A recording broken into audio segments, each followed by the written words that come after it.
Kevin, get in here. He's reviewing that wee Bumbleman that you like. So, Bumblebee and Spike had a great wee relationship, didn't they? Always hanging out together, going on adventures and being generally great pals. Bumblebee has subsequently become the face of the Transformers franchise, thanks to his role in the Michael Bay movies. But I remember him as a much different character than this stupid, mute, Camaro alt mode psychopathic killing machine. In the G1 show, Bumblebee was just a nice wee guy, you know? He was the second Transformer ever seen on screen, showcasing a precious wee Cybertronian alt mode.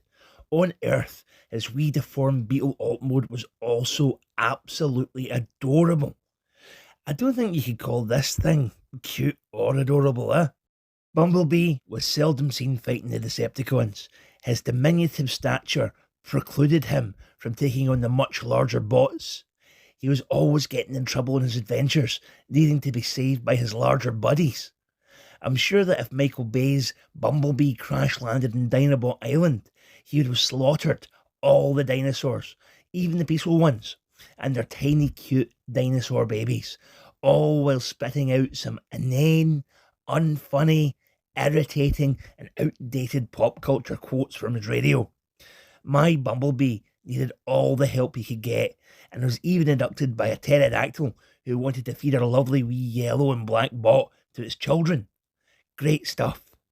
Spike has been a fixture of the G1 series since the very beginning, appearing in the first episode alongside his chubby dad, Sparkplug. He was the Autobots' human companion, hanging around the Ark like a bad smell with his pal Chip and his girlfriend and future wife, Carly. He was always getting involved in the Transformers' adventures, wasn't he? Mostly due to his relative tiny size and squishy human body, the Autobots had to save him from being turned into human mince by the Decepticons.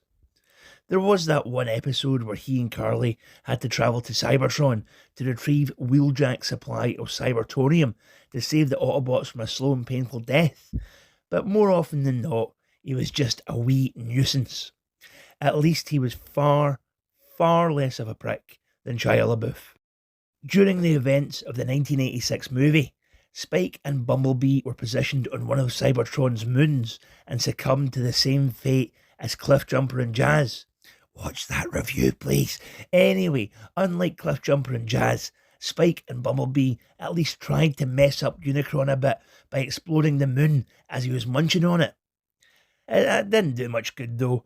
Spike notoriously used a sweary word as both our diminutive heroes were sucked into Unicron's gaping, toothed anus.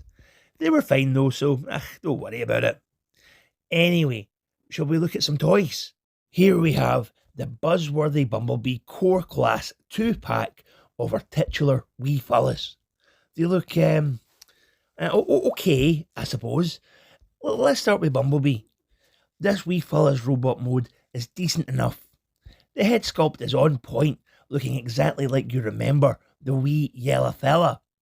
I love his wee horns, and the blue paint on the eyes make them pop quite nicely.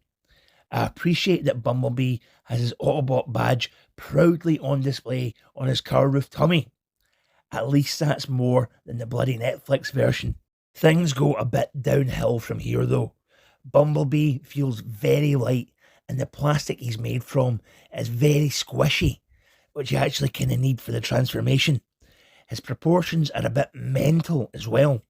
His car bonnet feet are bloody massive, and his wee limbs feel all spindly. I'm really not a fan of his forearms. They're not much more than wee plastic yellow rectangles with minimal sculpting. The worst thing though are these door wings on his back. They just seem so unnecessary. I know this is a tiny wee guy, but surely there must have been a way to avoid this and have these wheel arches collapse into his backpack. Nope. Bumblebee now has wings, like an actual bumblebee. Shite. Transformation is a basic wee process, although it's a bit unnecessarily fiddly due to those pish wings. They need to be kind of massaged and bent to tab in. These wings really are a big steaming jobby on this otherwise decent wee guy. The car mode fares better overall than the robot mode though. Look at this lovely wee penny racer thing, it's dead cute. However, it's not what Bumblebee's alt mode should be. Bumblebee's alt mode is iconically a squished up little beetle. This isn't a beetle. In fact, this alt mode looks suspiciously like another character's. Here's Bumper's G1 alt mode. It's the same car. I suspect this tiny wee fella was originally meant to be a core class bumper, and Hasbro have just stuck a Bumblebee head on it and called it a day. Lazy job indeed. Speaking of lazy jobs, Spike fares even worse. He's more of a plastic slab than a wee fella. His domed helmet is painted all in silver and completely lacks detail, making him look like the robot from Lost in Space as opposed to a human in a suit. Articulation on Spike is pretty non-existent, with only his tiny wee arms being able to move at the shoulder. At least the paintwork is alright on this wee fella, with his chest details being well picked out. Transformation on Spike is a very challenging process. I never usually do transformations in this channel, but I am up for a challenge today. Are you ready? Here we go, and we're done. This is why I got into collecting. Spike simply gets a bit too tired and has a lie down. Absolute, utter pish. Listen guys, I'm not a negative fella. Despite suffering from seemingly incurable existential dread and a constantly paralysing anxiety, I like to remain positive, you know? My wee transforming friends always make me smile and brighten my day. So let's not be so down and let's take a look at my favourite versions of Bumblebee and Spike. Yeah?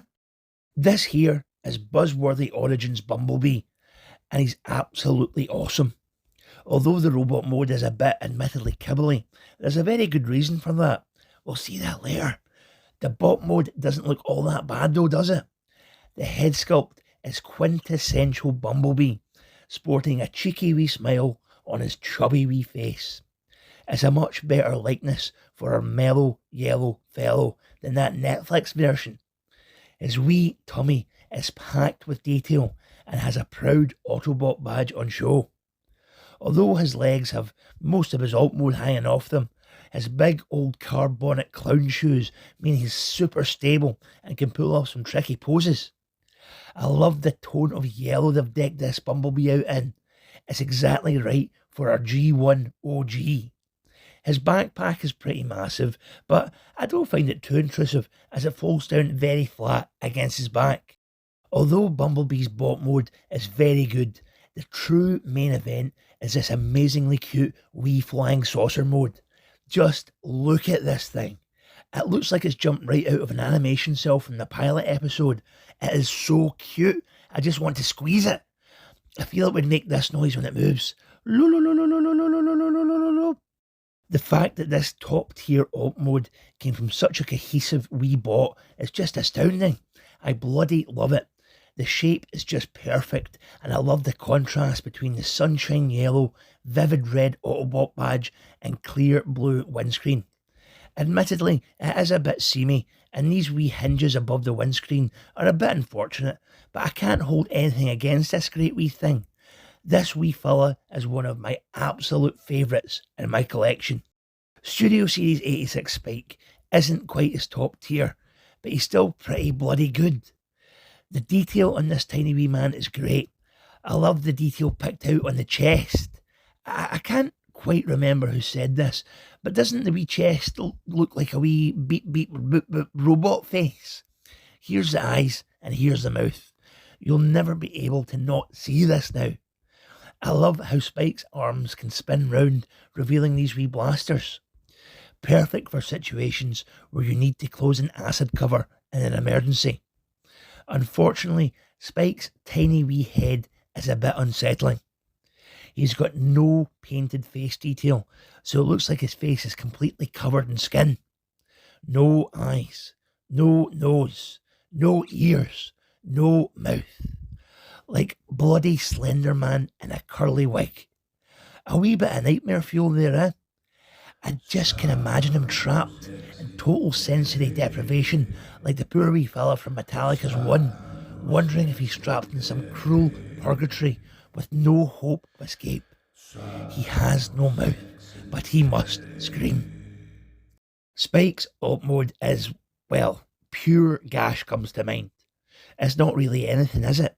It's about as aerodynamic as a supermarket shopping trolley with rockets tied to it, and it looks about as appealing. Best just to keep him in his excellent exosuit mode.